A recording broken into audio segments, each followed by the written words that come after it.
Salut le produit SEO, tu galères à avoir du trafic sur ton site, et si je te disais qu'il existe un moteur de recherche ultra puissant qui n'est ni Google, ni YouTube, ni TikTok. Aujourd'hui, je vais te montrer comment tu peux utiliser Pinterest pour booster ton trafic et ramener des tonnes de visiteurs sur ton site sans budget et sans te casser la tête. Parce que contrairement à ce qu'on peut penser, Pinterest, c'est pas un réseau social. C'est un vrai moteur de recherche visuel complètement sous-coté en SEO.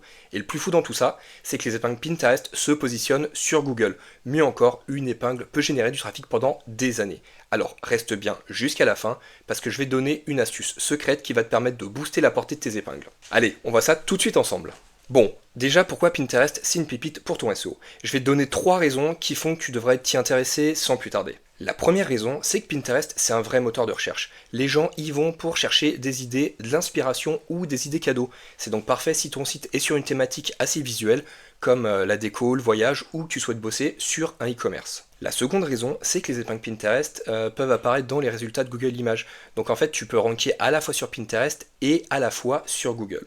Et le troisième point, c'est qu'un bon 95% du contenu de Pinterest envoie vers du contenu externe. Autrement dit, c'est un énorme générateur de trafic pour ton site. Bien utilisé, Pinterest, c'est un super aimant à visiteurs, mais ça fonctionne pas aussi bien avec toutes les niches. Les thématiques qui cartonnent le plus, ça va être la déco, la cuisine, la mode, la beauté, le bien-être, t'as aussi le do-it-yourself, le voyage et le développement personnel. Si ton site est dans l'une de ces catégories, tu dois vraiment pas louper cette opportunité. Et si c'est pas le cas, réfléchis-y à 2 fois. Prends mon site par exemple, Pim ton SEO, où je parle de référencement naturel. J'ai essayé Pinterest avec pendant plusieurs mois et sans surprise, il n'y a pas rencontré son public parce que les gens qui viennent sur Pinterest, ils sont pas là pour trouver des guides techniques.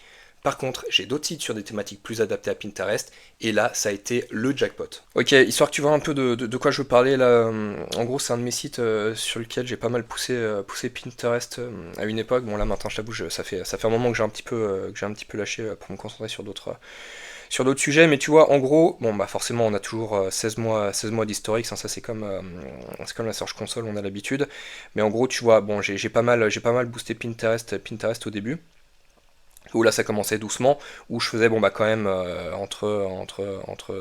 on va dire 30-45 clics à peu près par jour. Donc ça ce sont des visiteurs qualifiés qui venaient sur mon site parce que ce sont des gens qui vont cliquer sur des épingles qui présentent des guides, ce genre de choses. Donc forcément c'est des gens qui veulent plus d'infos, donc ils arrivent, ils vont vouloir vraiment consulter ton article. Donc voilà, c'est du clic qui est très qualifié. Donc tu vois, voilà, j'étais à 30-40, ce qui est pas mal, mais surtout que là j'ai commencé vraiment à booster et adopter la stratégie que je te présente un petit peu après. Mais voilà, tu vois, là je tournais, on est passé à 75, 190 visiteurs par jour. Après, au bout d'un moment, j'ai un petit peu lâché l'affaire, tu vois, c'est un petit peu réduit naturellement. Mais là, tu vois, ça fait franchement, ça fait vraiment longtemps, peut-être un an que j'ai pas mis les pieds dessus. Et malgré tout, ça me génère quand même, tu vois, 30, 20, 15 visiteurs par jour. Alors certes, il faudrait que je me remette dessus, mais là, tu vois, j'ai bossé pendant quelques mois sérieusement. Et là, à l'heure actuelle, ça me rapporte encore des clics tous les jours. Comme un SEO sur Google, ton travail paye sur les mois et les années à venir. Donc ça c'est vraiment cool. Bon, maintenant que tu as compris pourquoi Pinterest c'est une machine à trafic, on va voir comment optimiser ton compte pour le SEO. La première étape, ça va être d'optimiser ton profil. Mets un nom et une bio avec des mots-clés pertinents dans lesquels tu vas vraiment présenter ton site. Ensuite, ajoute le lien vers ton site parce que même si au début le lien il va être en nofollow, à terme il va passer en dofollow. Et pour info, Pinterest c'est un backlink à 100 DA sur SEMrush, donc ça vaut le coup. Ensuite, passe ton compte en mode professionnel, c'est gratuit et ça va débloquer entre autres l'accès aux statistiques et ça c'est un vrai game changer.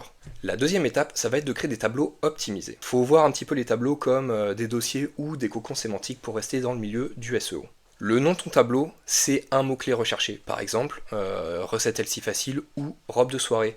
Ensuite, il faut ajouter une description détaillée avec des mots-clés pertinents. Ça va aider l'utilisateur à tomber dessus. Et la troisième étape, il faut créer correctement tes épingles. Le titre, il doit faire entre 50 et 100 caractères avec toujours des mots-clés pertinents. La description, c'est 500 caractères maximum et dedans, tu dois viser des requêtes longue traîne. Ensuite, optimise le nom de ton image. Par exemple, pancake-sans-gluten-.jpg au lieu de img-1234.jpg. Ça, c'est nul. Et enfin, ajoute des hashtags pertinents. Tu peux t'aider de la barre de recherche pour avoir des autosuggests de hashtags ou de mots-clés pertinents. Quand je parle de la barre de recherche, je parle bien sûr de celle de Pinterest. Et surtout, un bon visuel, c'est la clé. Parce que si ton épingle, elle est moche, personne va cliquer dessus. Et si personne ne clique dessus, t'auras pas de trafic et Pinterest, il va mettre ton épingle aux oubliettes. Alors, si t'apprécies cette vidéo, lâche un gros like et abonne-toi. active la cloche pour pas rater mes prochaines vidéos. J'ai encore un petit poisson dans le milieu et j'ai vraiment besoin de toute ta force que tu peux m'envoyer, alors un grand merci à toi vraiment. Bon, maintenant, comment on fait pour que tes épingles elles soient vues et cliquées en masse? Alors déjà, il faut que tu crées des épingles qui attirent l'œil, c'est la règle numéro 1. Il te faut un design attractif et pour ça Canva est ton meilleur ami. La version gratuite, elle suffit largement, ils ont déjà plein de templates prêts. Même moi qui fais du design depuis 15 ans, je l'utilise tellement c'est pratique. Pour le format, pars sur du format portrait. Ça te permet d'occuper plus de place dans la SERP de Pinterest. Et si tu dis, ouais, c'est bon, j'ai la flemme de resize mes images, bah dis-toi aussi que tes concurrents, eux, ils ont pas la flemme. Ensuite, pense à utiliser des couleurs vives et un texte clair pour attirer le regard du viewer. Il faut vraiment que tu sortes de la masse, que tu sortes du lot. Et enfin, ajoute un call to action sur l'image, ça c'est important. Maintenant, tu vas me demander à quelle fréquence je dois poster. Bah là c'est simple, il faut faire 10 à 15 épingles par jour. Mais pas toutes d'un coup, tu dois vraiment les répartir sur toute la journée. Pour ça, j'utilise Pin Generator. Il me permet d'automatiser la création et la publication de mes épingles. C'est simple, c'est pas cher et c'est un outil indispensable pour publier efficacement sur Pinterest. Le lien, il est dans la description.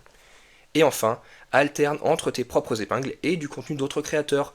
En gros, partage de temps en temps les épingles des autres. Pinterest, il aime ça, ça rend ton compte naturel et automatiquement, il va le faire remonter plus en avant que des comptes qu'il a flagués comme étant des comptes publicitaires qui postent uniquement leurs visuels à eux. Et enfin, pour trouver des mots-clés, tu peux utiliser Pinterest Trends, c'est l'outil natif de Pinterest, ou alors tu peux utiliser ton outil habituel de suivi de keywords, SEMrush, SEobserver, etc. Après tout, si les gens tapent une requête sur Google, ils vont aussi la taper sur Pinterest.